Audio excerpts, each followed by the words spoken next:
Up next, Chris Rutkowski presents Preserving Ufological History, the Canadian Connection.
All right, everybody. Thank you for staying with us. That was some interesting material. We had Austin podcasters Ben and Joe of UFO Garage podcast stop in. It was really, I think it was right before the pandemic, right? Well, before everything went sideways, as they say. But looking forward to our next guest, who is Chris Rutkowski. Chris is has a BSc, MED, and is a Canadian science writer and educator with a background in astronomy, but with a passion for teaching science concepts to children and adults. Since the mid-1970s, he has also been studying reports of UFOs and writing about his investigations and research. He has published several books, including Visitations, 1989, Unnatural History from 1993, Mysterious Manitoba, co-authored with Dave Creighton and Brian Fidler in 1997, Abductions and Aliens in 2000, the Canadian UFO Report, which of course he does every year, co-authored with Geoff Dittman in 2006, World of UFOs 2008, I Saw It Too in 2009, and the Big Book of UFOs in 2010. And probably some others that I don't have here. Rutkowski also has contributed chapters to many anthologies, such as Phenomenon Frontiers of Reality and UFO, 1947 to 1997, a 50th anniversary review of the UFO phenomena. He was a contributing editor of International UFO Reporter and was the editor of the Swamp Gas Journal, woohoo, an occasional ufozine first published in 1978 when he was part of Decadent Winnipeg Fandom. He is a past president of the Winnipeg Science Fiction Society and was part of the Winnipeg sci-fi community that gathered Saturdays at the home of the legendary first fan Chester Cuthbert. He is currently vice president of the Manitoba Writers Guild. Chris Rutkowski blogs at ufoforum.blogspot.com. And let's bring on Chris. How are you doing? Oh, just getting a few technical things ready here. I'm good. How are things down there? Oh, we're getting along. I won't mention the weather, but it's after dark now, so I can't see it anyway. So. Yeah. We're I'm straight north of you for people to put things in perspective. And, we're actually in the same time zone. The same time zone, a little cooler. We're hovering around 32, 33 right now. But we're doing well. We're doing well up here. We're in code red lockdown, which is you can't buy a lot of things in stores. You can't visit with anybody other than your family. Other than that, we're fine. Well, I'm glad to hear it, and I really thank you so much for joining us. You've been so generous with your time, both on our weekly Anomaly Now news roundup show and with this very important to us Streamathon fundraiser. And since I know that you care about archives, as you have ensured the preservation of your own collection and all your decades of research, you just seem like the perfect person to talk about these subjects. I did not mention that you also contributed to the one book that I've been featured in, UFOs Reframing the Debate, and I think it's a great book for all the issues surrounding the UFO phenomena and why I think it should be taken more seriously than it sometimes is. Well, thank you very much. Yeah, and I do have a passion for preserving this type of thing. I like the little clip that you just showed of around Bob Gerard's set of stuff and the Anomaly Archives, all the mags and the zines and the books. I actually have a whole whack of all of those, from yes, lots and lots of those that are part of my collection. And I did get a lot from Bob over the years. Actually, what you see behind me is kind of some of what's going. You can see kind of over here, over there are some paperbacks and probably a lot of the ones that you might have. But a lot of the books have already gone. They're gone to the University of Manitoba Archives. I was approached by them to donate my collection, and by that, not just the books and zines, but the UFO files themselves.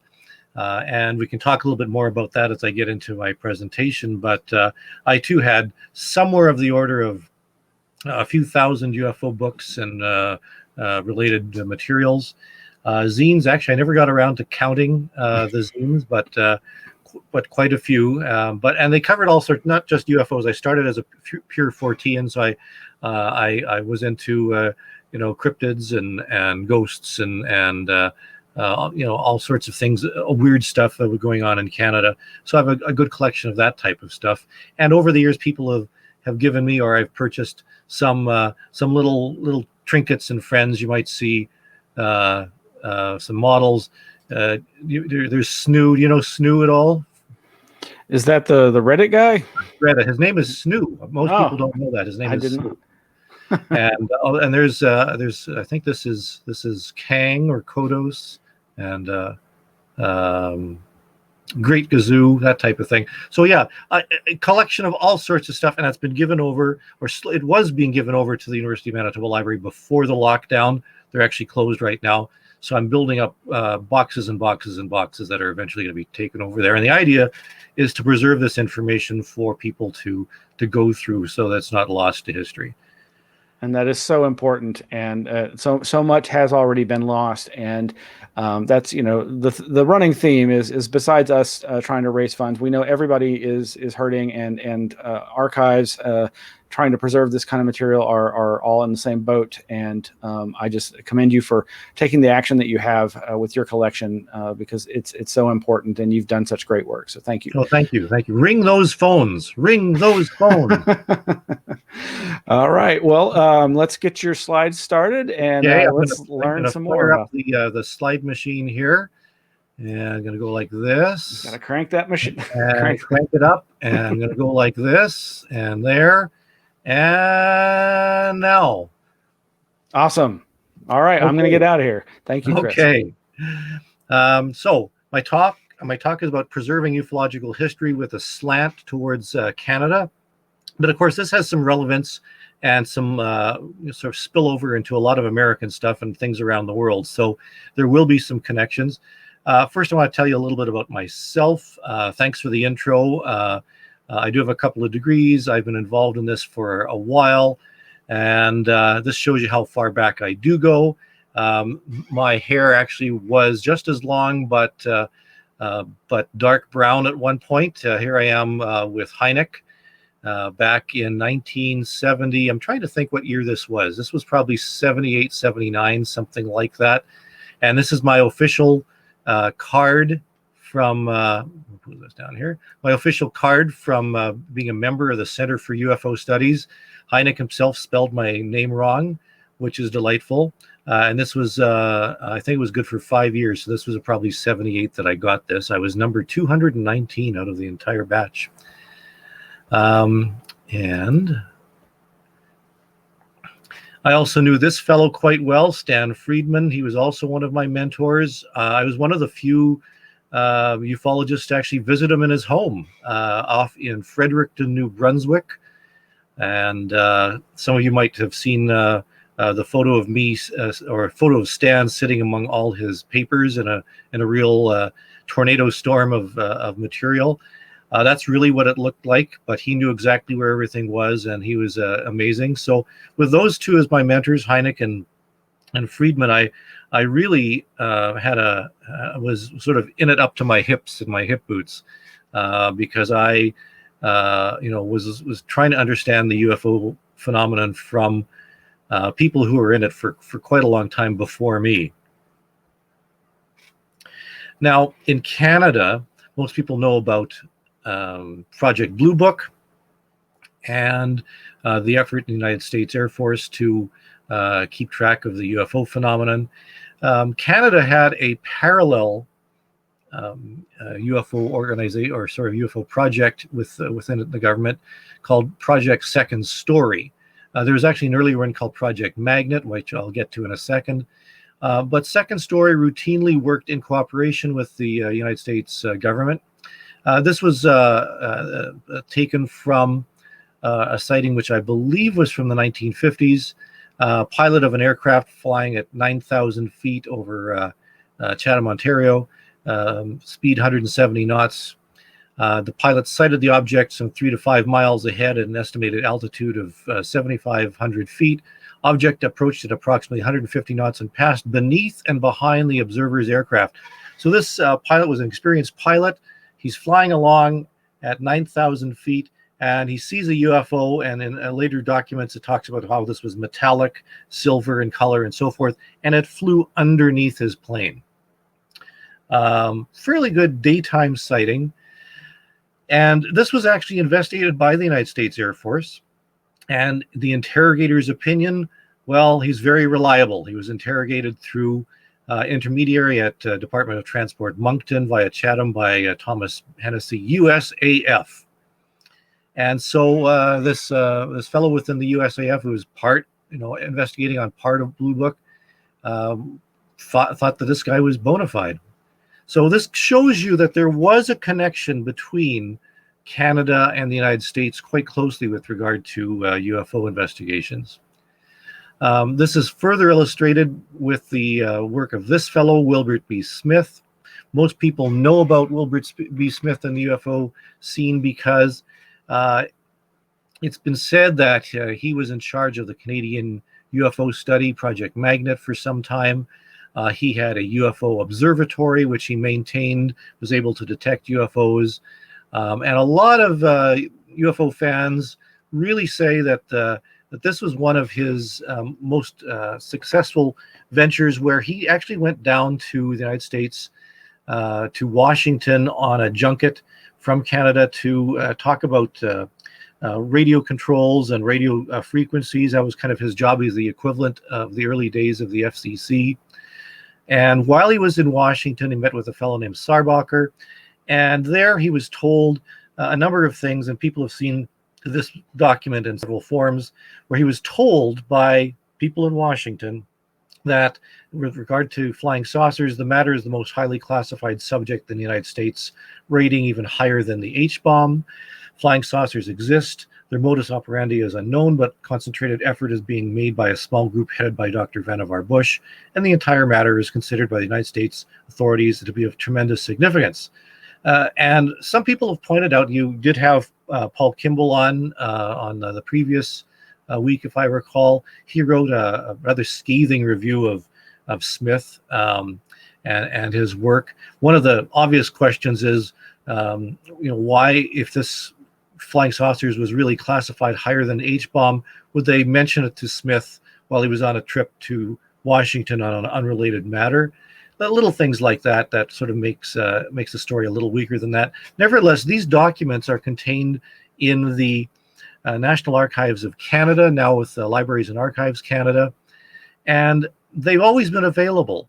What's curious is that people are always talking about disclosure and, when are we going to get all these documents? Well, after Blue Book finished in 1969 and the report came out, as far as the United States government was concerned and the public was told, UFOs are of no national security consequence, no consequence at all.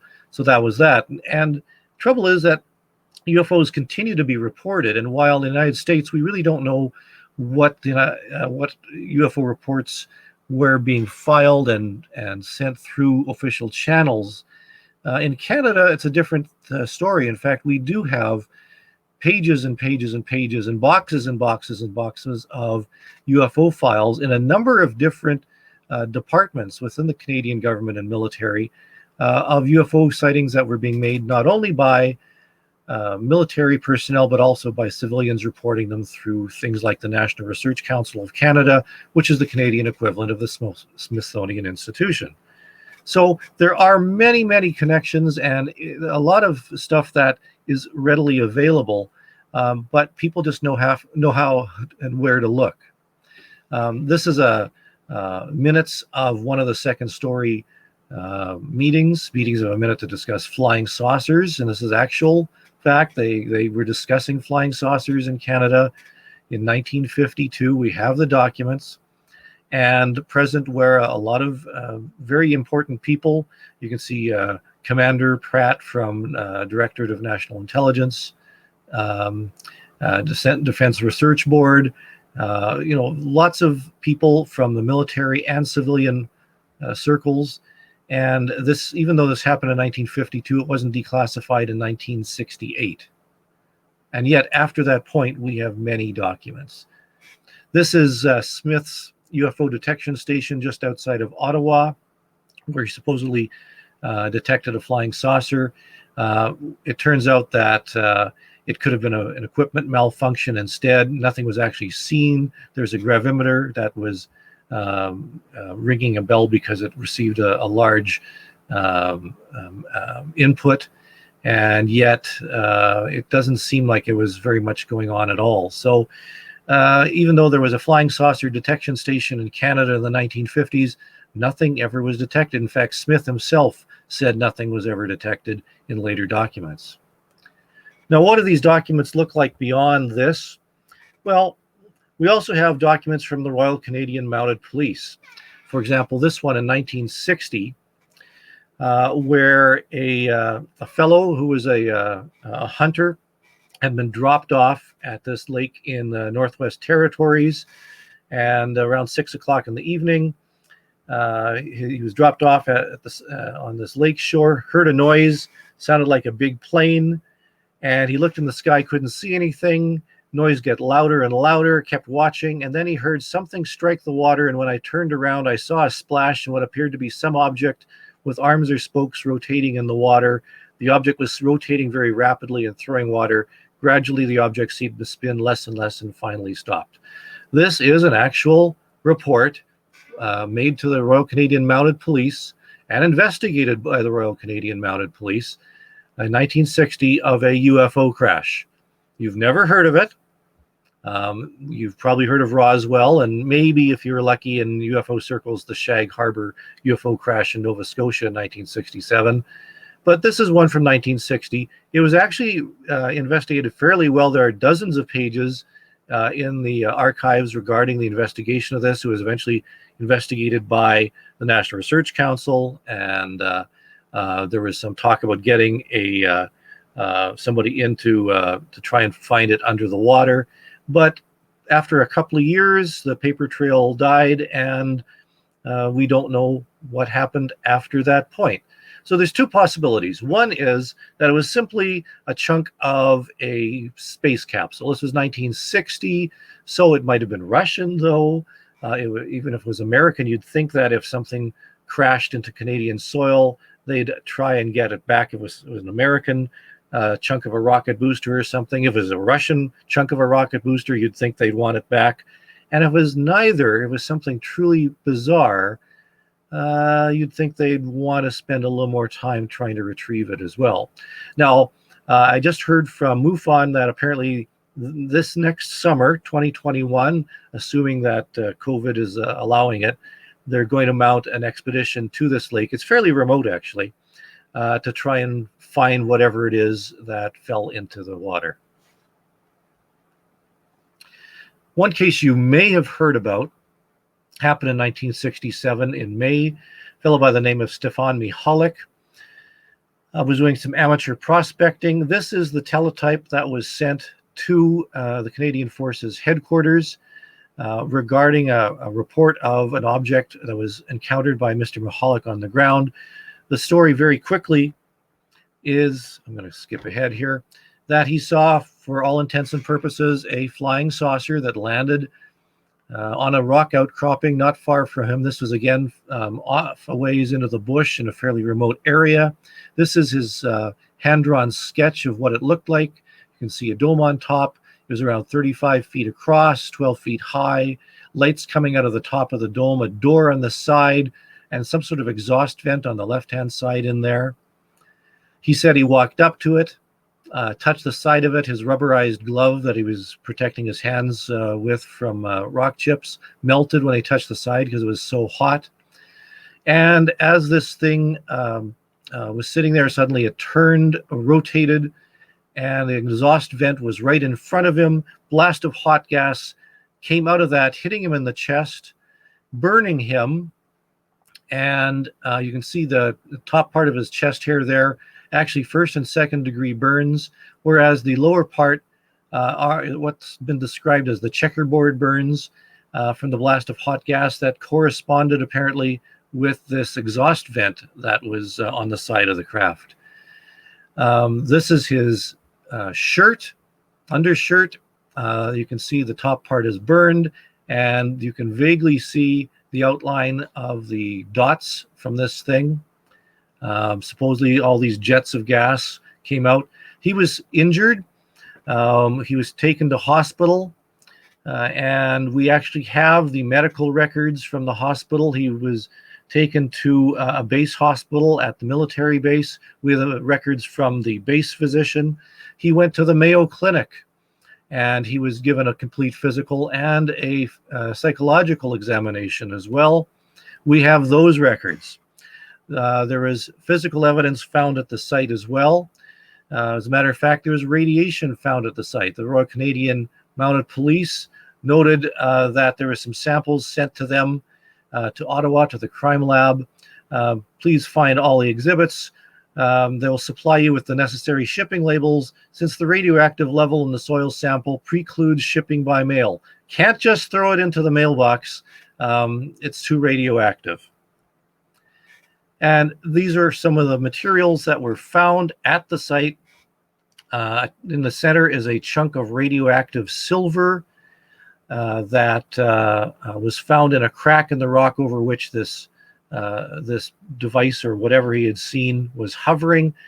It also is radioactive to this day. The other silver pieces, globules, and whatever, they're also radioactive. What's curious is these were all investigated and studied intently by laboratories. University of Chicago laboratory looked at this. University of Arizona through APRO. Canadian government labs looked at this.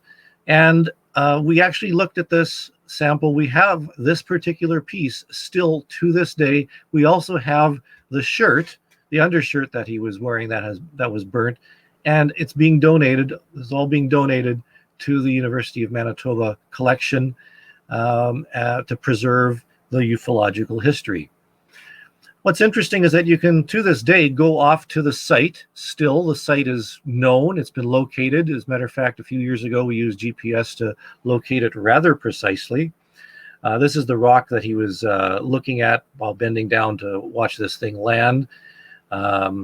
It's pretty rugged. You have to go in by horseback. There's no road into the site.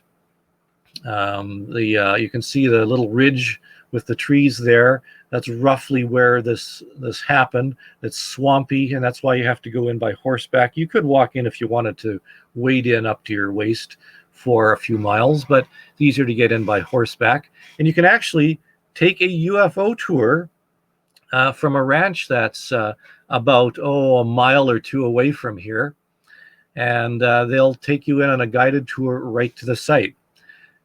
And this is what the site looked like back in 1967. This is how he sketched the site for the RCMP and the Canadian Air Force, and how this thing had landed on a little bit of a ledge. The ledge has been located. The rock itself, this flat rock, was sort of swept clean by the blast of gas, so the pine needles and lichen and whatever were blown away. This is what the site looks like today.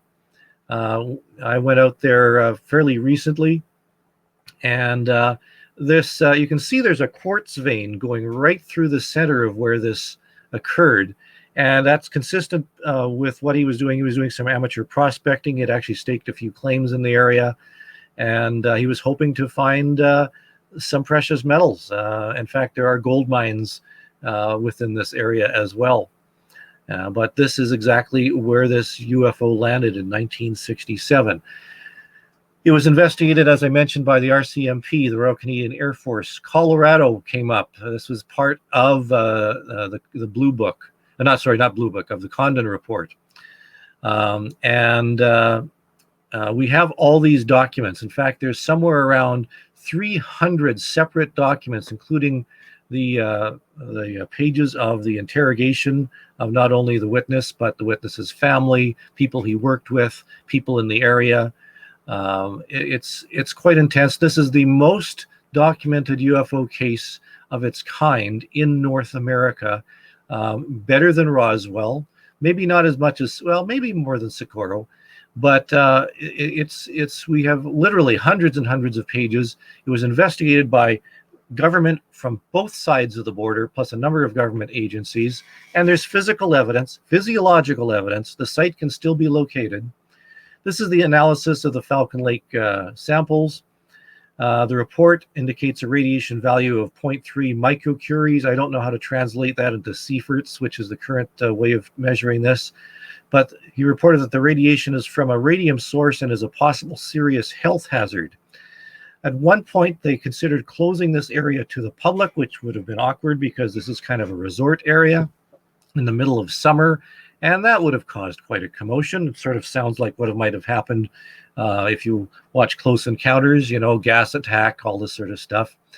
But they didn't, as it turned out, but it was certainly one of the most intensely investigated cases. In the Condon Report, however, they didn't like it as much. If the witnesses' reported experience were real, it would show the existence of alien flying vehicles in our environment. But attempts to establish the reality event revealed many inconsistencies and incongruities. Developments have not altered the initial conclusion that the case does not offer probative information regarding unconventional craft. In other words, they're saying, yeah, well, it's a nice one-witness case, and yeah, there's physical evidence, but we can't prove it beyond a shadow of a doubt, so it doesn't prove aliens are here. The Canadian government, on the other hand, had a different view. They studied it more than the few hours that the Condon Committee investigators were here. And according to the Canadian Air Force, neither the Department of National Defense nor the RCMP investigation teams were able to provide evidence which could dispute his story. Although the investigation has been completed, a satisfactory explanation or conclusion is still lacking. They had no idea what had happened. Again, these are documents in the archives themselves. Now, it turns out 1967 was a very, very unusual year. In fact, there actually have been some discussion about 1967 being the year that UFOs really invaded North America. It certainly seemed that way in Canada. 67 was also the Shag Harbor UFO crash. There are a number of other cases that are very notable and well investigated and well documented in the archives. This is one that doesn't get a lot of attention, but I think it should, and I'm giving it to you here so you get a different perspective on things. There's a military base, or there was a military base in Manitoba, somewhere around 200 or 300 miles to the west of Falcon Lake. And this occurred, Falcon Lake occurred in May, so June, July, August, 3 months later, a little more than 3 months later, where several military people had seen an object in the sky. There was a sound of an explosion. People all across the area had seen things and heard things. There was the one that's circled there is leading airman Jay Hebert, who was driving his girlfriend Judy Ross off the base. There was Taylor, who was a duty driver. There were a few others, and then some civilians. So this was seen very widely over the area. And this is from the document. The dispatcher at Canadian Forces Base Rivers reports hearing an explosion accompanied by vibrations and windows being rattled, similar sensations. And then Hebert, who was driving his girlfriend, observed an ultraviolet colored light coming from directly above his car, which remained stationary for 30 to 50 seconds and moved away before the light disappeared. And then he actually had felt the heat through the window, intense heat in the car. Again, this is documented, and these military observers. So everybody's really excited right now about USS Nimitz and all these military observers. Here we have, I think in total, and I don't have all of them here, 6 or 7 military observers all had seen this object. In fact, somebody observed that his car was being affected. And when he came back to the base and explained what had happened, his car was detained in the motor pool. The body repairman states that light dust on top of the car is unlike anything other in experience. There's bubbling of paint. It was reported to Training Command Headquarters by the base duty officer. Training Command Headquarters investigating team scheduled. And when I had originally read this, I thought, wow, that's quite interesting that it was reported that it was retained at the motor pool. They seem to think that this is unusual, and that they reported it to Training Command Headquarters, which was at that time in Winnipeg, in the city, a few hundred miles away. But it's this written stuff that made me quite interested in this. The investigating team was scheduled to arrive at Rivers 1200 hours this date. So that's Greenwich time. The case actually occurred in the wee hours of the morning. And you can actually read that these 3 names, S.L. Biskey, S.L. Bouhier, and F.L. Smith from Can Train Com visited Rivers that day. It turns out that these 3 military officers were dispatched from Winnipeg right away. As soon as these reports started coming in, they were dispatched, and they drove for about 4 hours right away. They got there in the wee hours just as dawn was breaking, did their investigation, turned around and came back. They were on standby to investigate a UFO case at a military base. And what's curious is that the first name, this Biskey, was the investigating officer of the Falcon Lake case as well with Mr. Mahalik, just a matter of a few months earlier. He was the equivalent of Fox Mulder with the military. He was the X-Files guy. There really was an X-Files in Canada. We know the names of the people who were involved, and we have evidence that they were actually on standby and actually investigated cases, all well documented in the Canadian files. And I'll give you one more from the files just to tease it out. This is also from 1967, August as well. Actually a little bit before the Rivers case. Seems, like gibberish to you. On the 8th of August, somebody found rings in the ground as though a round, large object settled onto the ground, depressions heavier to one side, ring diameter 34 feet to 36 feet. Notice the match to the Falcon Lake case. No scorching, clearly marked teeth or claw-like marks around the edge. This was, believe it or not, the first crop circles that were ever found. Forget about Britain. This was actually investigated by the RCMP and the Canadian Air Force, 1967, rings in the ground. And these are photographs taken by the military that are also on file. Here's a sketch of the area. You can see that there are several of them. Certainly not the elaborate squiggly lines and stuff that we get these days from England, but this was what was actually found in a field in Canada in 1967 and investigated by officials. As a matter of fact, we were able to obtain something called a Suffield Memorandum. Suffield was a military base where some classified stuff was going on, the Canadian equivalent of Area 51. And the title of it was On-Site Inspection of Reputed UFO Landing Marks at Duhamel, Alberta. This was a military document, several pages long, detailing the investigation and what was found at this particular site. We have this document on hand, and it just shows you the types of things that were going on, unbeknownst to most people. And then finally, one little thing that's related to that. This is a throwaway memo about a few weeks after, in view of the recent UFO investigation carried out by D&D in the Falcon Lake area, which samples indicated higher than normal radium count, it was deemed advisable to have soil samples tested for radiation at the crop circles. So in other words, not only were the crop circles found in Canada in 1967, long before anything else, they were being tested for radiation. They weren't, but that's what happened.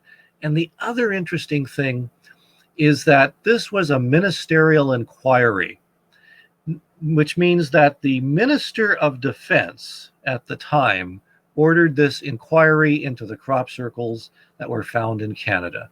This would be like the Chief of Staff in the United States, head of all the military, Chief of the Air Force, Chief of the Navy, and so forth. This one guy who looked after all of it ordered an inquiry into this. And you'll never guess who the minister at that time was. None other than Paul Hellyer himself, the guy that many UFO fans think is God's gift to ufology, because he believes that UFOs are definitely real because he was told by higher-ups within the United States government. In 1967, he himself ordered an inquiry into crop circles in Canada in 1967. But enough of the history. Let's look at today. This is a year's worth of UFO cases in Canada. One of the things that I did beginning in the 1980s was wonder, what do the UFO cases look like? We hear a lot of sensational stuff. We hear news stories and so forth. But how many cases are actually being reported? What do they look like? How are witnesses describing them? So I began working with colleagues across Canada to try and get a handle on one country's UFO, snapshot. And in Canada, we have been getting somewhere around 1,000 UFO reports every year, not just from UFO groups, but reported directly to us, but also to the military and through Transport Canada, the equivalent of the FAA. And when I take these reports and assemble them and go through them with my colleagues, we put them in the Canadian UFO survey. Now, we only have the results from 2019, 2020 is just in the process. We had a little less than usual, 849 in 2019. The highest number was in 2012 when we had a huge number, almost 2,000 reports. The trend, as I mentioned, is about 1,000 cases per year, somewhere around 3 reports each day. This just shows you a rough idea. It looks like that the number is increasing over time, and it is. You may have heard stories about UFO numbers going down. No, they're not. If you actually look at the data, the trend has actually been going up all the time. If you look at a specific year, there are some variations by month. This is 2019, just 2019. I'll move this over off to the side here. And usually we get a nice bell-shaped curve because most people report UFOs mostly in the summer when it's nice and warm and people are at their cottages or out at the lake. Except for some reason, 2019, June was actually one of the lowest numbers of UFO reports in all of Canada. Why this is so, we're not sure. It's very puzzling. Almost all other years show a nice bell-shaped curve, with the winter months having the lowest and the summer months having the highest.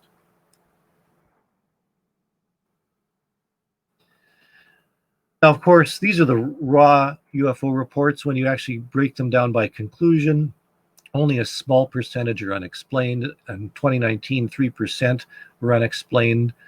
And that's actually been a little bit lower some years. It's been mostly higher, 5, 6, 7, 8%. Explained is about 14. Most of the reports that come in are probable or insufficient evidence. Probable being, if somebody sees a UFO and they live close to an airport and this thing has red and green flashing lights and moves fairly slowly, probable. If we have not enough information to rule out anything, it's insufficient evidence. This is a typical spreadsheet from the Canadian UFO reports. This actually, I think, is 2015. I don't know why I picked one from 2015, but this is what they look like.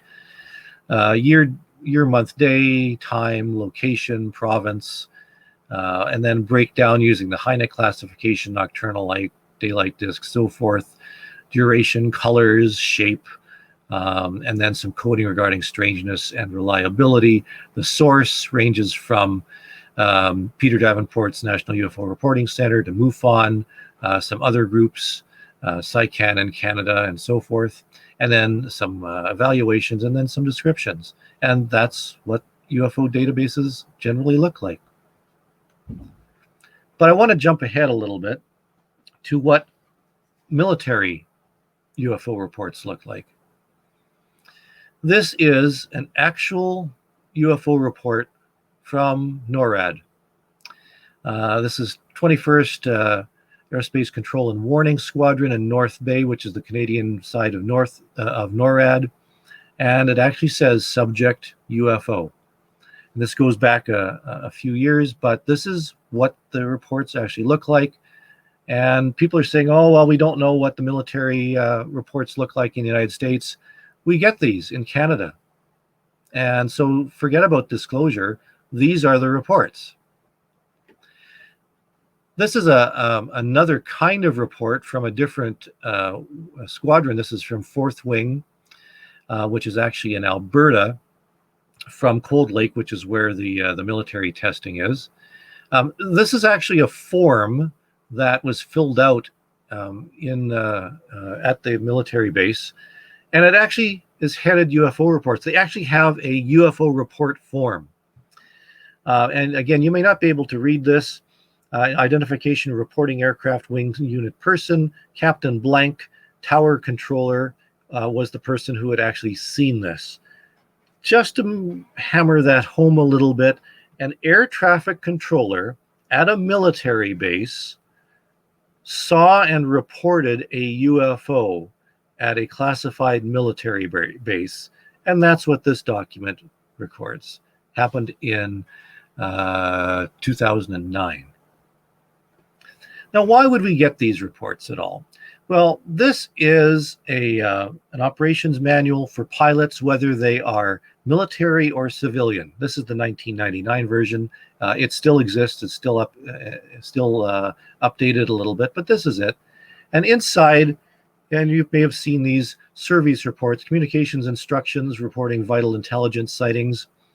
And it actually says that these reports should be made immediately of any airborne, waterborne, or ground objects. Examples requiring a service report includes an unidentified flying object. It actually says this, that pilots who see unidentified flying objects should report them immediately. It's right there. And what happens to these reports? Believe it or not, this is the X-Files. Not the whole filing cabinet, mind you, but the big green filing cabinet on the bottom with the 4 drawers. The top drawer was the current year's UFO files in the National Research Council within the Hertzberg Institute of Astrophysics in Ottawa. And I visited it a number of times. There was one person who received teletypes and mail and phone calls, and that person simply took the details, filed them away, and then after a year, they were taken out of that top drawer and sent into the archives. That's the X-Files. A little less glamorous than what we see on TV and in the movies, but that actually was it. And I'll give you a few more examples of the types of cases. This is one that came in from 2004. It crossed my desk, and I looked at it very briefly. I remember seeing it and thinking, yeah, another UFO report from an airport, whatever. I get them all the time. But this one made me take a closer look in a few hours after I put it aside, because it happened, it was reported from Edmonton, which is a city in Alberta. And it says very simply, a number of aircraft reporting bright light falling from the sky in the vicinity of Wetaskiwin, Alberta. So a light falling from the sky doesn't sound interesting. Wetaskiwin, Alberta is actually from, and it notes down there, in the vicinity of military range in Suffield. Notice again, Suffield, a classified military base. But what got me interested was the middle part where it says 3 other AC aircraft, including Prime Minister's aircraft, report very bright light falling from the sky. In other words, the head of state of Canada was on board the equivalent of Air Force One when the pilot and presumably a few others on board saw a UFO and made the report that made it into the files. Now, I'm just guessing that if any particular president of the United States was on board Air Force One or Navy One or Marine One, I guess, and the pilot had seen a UFO, that would be big news, probably big news, and we would literally never hear the end of that one. And yet, here's a document that says that the Prime Minister of Canada saw a UFO, and no big deal. And I'll show you one more report a little more recently. This is just from 2 years ago. Service report, again, made to NORAD. And there's a whole bunch of things that are noted here. Seen visually plus possible radar data from a fishing boat. And this is actually in the file too. This report was called into the Canadian Air Defence Sector from Joint Rescue Coordination Center, Halifax. Lights are reported in the sky by both a woman from her home on shore near Yarmouth, Nova Scotia, and a fisherman on a boat offshore from Yarmouth. And they also checked radar data from the area, and they have an exact pinpoint location of where this was occurring, the heading and so forth. So we have a UFO that was seen visually by two people in widely separated areas, including somebody on a boat. And we have the radar data confirming where this thing was actually seen. This is actual UFO, NORAD UFO reports. They do exist.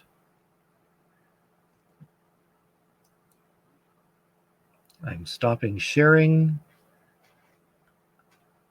I think I'm still here. Am I there? There I am.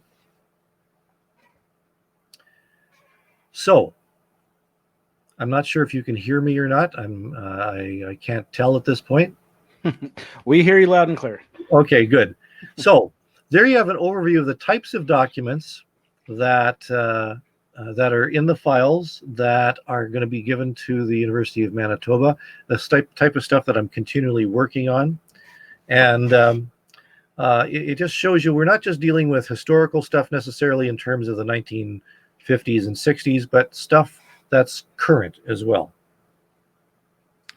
Well, fascinating. I'm so glad that there's been somebody as dedicated as you taking care of this and preserving it and publishing your work. I mean, that of course there's long been a criticism of different organizations or different individuals who just hoard and don't publish their materials. Obviously, there are issues of privacy and classification with some of this stuff, but this most of what you're dealing with is public domain, and it just somebody needs to ask and get the information. So it is fascinating. What the Falcon Lake case is another one of those, and what you described there with the disparity between the American and Canadian response in the investigation is very interesting. Mm-hmm. Or actually, I guess I think actually I'm thinking of a different case that had multiple witnesses. But it's fascinating stuff. So thank you so much. And I do have my most recent book is When They Appeared. The story of this, I wrote it, co-author of The Son of the Fellow This Happened To. And it's a different kind of UFO book. It details the personal side. The first third or so, quarter or third, is actually from the witness's own testimony. He actually wrote about his own testimony back in the 60s. Then by his son, who talked about what the effect was on his family. Of course, it was very disruptive to family life. In fact, the title When They Appeared has nothing to do with aliens at all. It has to do with the fact that Air Force officers started tromping in and out of their house. The family was harangued everywhere. In fact, his son talked about how he was followed home from school by reporters and investigators. He was bullied. Your dad's soft flying saucer and all this sort of stuff. And it was very traumatic. And caused a lot of disruption.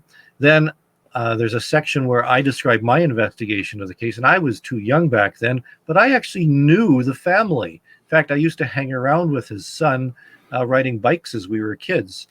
And even though they had turned away from media, in fact, they shunned media for the longest time. They didn't want to have anything to do because they had such bad experiences. They said that because I was a family friend, they allowed me into the inner sanctum and gave me a lot of information. And that's how I got some of my documents and so forth. So I was really privileged in that sense, and I wrote about my own investigations. So it's not just a story of a UFO case and without any documentation. In fact, we also print a lot of the documents that are relevant for this particular case, giving some insight in who the witness was, the effect on the people themselves, and it's a very, very unique UFO book. So by all means, check that out on Amazon as well. Absolutely. We've got links to your websites and your books on Amazon. And I was actually going to go ahead and play this video of you trying to solicit donations for the digitization of your archives, if you don't mind. Sure, go ahead. All right, here we go. Hi there, my name is Chris Rutkowski. I'm a science writer specializing in weird stuff like UFOs and ghosts and paranormal stuff. I'm donating my entire collection of UFO files from across Canada, specializing in Manitoba, to the University of Manitoba Archives and Special Collections. As part of that, Archives wants to digitize all this so everybody can be able to look at it from wherever in the world they may be. For the time being, though, it's actually going to be in the archives. But to facilitate this digitization, we need your help. We need to crowdsource some money so that we can pay somebody to digitize this whole thing.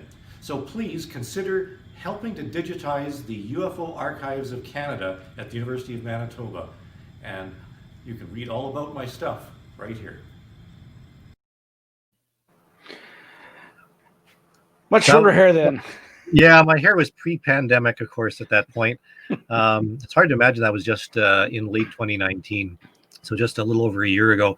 And curiously, the building in the background across the parking lot out the window is a place where there is currently work going on to develop a vaccine and some antivirals. Wow. So it's relevant in a couple of ways. Yeah. Indeed. Well, again, thank you so much for your time and for all the effort in your life's work. I know this is just a small part of your life, but it's obviously been a bit of a passion, I suspect. And we hope to see a lot more from you in many, many years to come. So absolutely. And, everybody who's watching, tune in, donate to the Anomaly Archives, because, preserving this information in whatever form is really important, because this is a part of history. In fact, my second book here, Unnatural History, really coined it, because this is the type of history that you don't read about and you're not told about, but whether it's cryptids and paranormal phenomena and UFOs, this is actually happening. It's well documented. Charles Fort, cut his teeth on this sort of stuff. This is a part of our tradition, our cultural tradition, and it's shaped who we are as human beings. Absolutely. Well, thank you again, Chris, and hope you have a wonderful weekend, and I really appreciate everything you're doing. So I'm going back to my research now. So. Okay. Well, thank you so much, Chris, and everybody. I hope you check out his material and his websites and all his work. And yes, thank you, Chris. You represent Canada well in the field of ufology. This is a global phenomena, and there's so much to archive, and we need more archives all around the world. Of course, there is the phenomenal AFU Archives for the Unexplained, formerly the Archives for the for UFO Research over in Sweden, but we have no central North American institution like that. And while the Anomaly Archives has a long way to go before we're anything approaching that, we're going to give it a try. So thanks again, everybody. And let's tune in. I haven't checked where we're at right now for let's see. I think we're just still at, we're still trying to break that $1,700 mark, $1,700. If you've given already, if you can give some more, we'd really appreciate it. But if we don't want anybody to go hungry. Obviously, this is a tough time for everybody, and we just we're really hoping to reach that 5,000 goal and double it to 10,000. So whatever you can give is greatly appreciated. I'm going to take a quick break here, and then we'll be coming back in about 5 minutes to have the final mock-up on Moo screening by director Craig Baldwin. So stick around, and we'll be right back.